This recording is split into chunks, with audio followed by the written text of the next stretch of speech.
CGTN's Uche Okoronkwo sat down with economic analyst David Owiro to find out how the country's business and financial community are reacting to the news.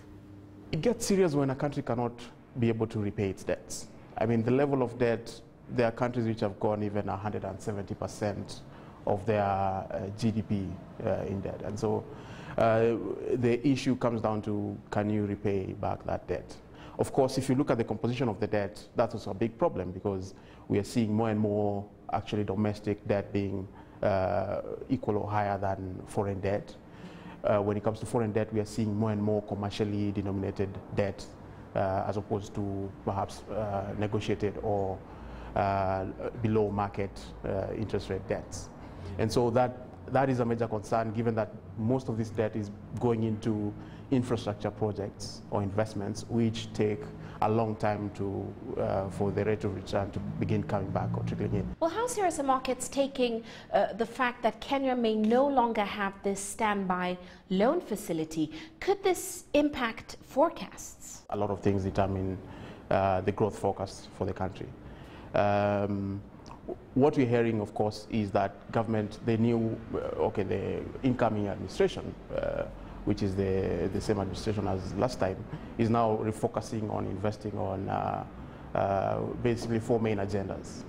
And these are basically enhancing manufacturing, creating employment, focusing on agriculture and food security, as well as healthcare, universal healthcare. And all these four agendas will rely upon government putting in place policies for the private sector to act. For government to achieve those agendas, it will rely heavily on private sector stepping in and being able to provide those jobs or to provide the kind of services that are required. And so we are seeing a shift, perhaps. The first term of the Jubilee administration was about heavy focus on infrastructure investments. And basically all our debt has been due to that. And so we are beginning perhaps to see tapering off from that into perhaps more business environment investment. Now, Finance Minister Henry Rotich says that he can halve the budget deficit in almost 3 years through implementing reforms. What are your thoughts on whether he can carry this through? The way I see it, we are seeing a miscommunication. I mean, government saying one thing on the one hand and doing another on the other.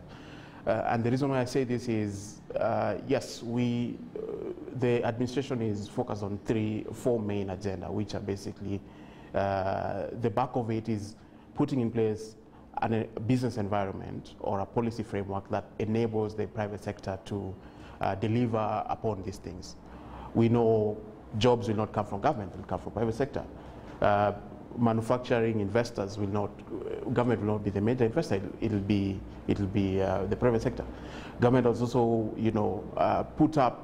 refocus on public-private partnerships, basically putting in place a policy that allows hand-in-hand government working with private sector and together with the public to deliver public services.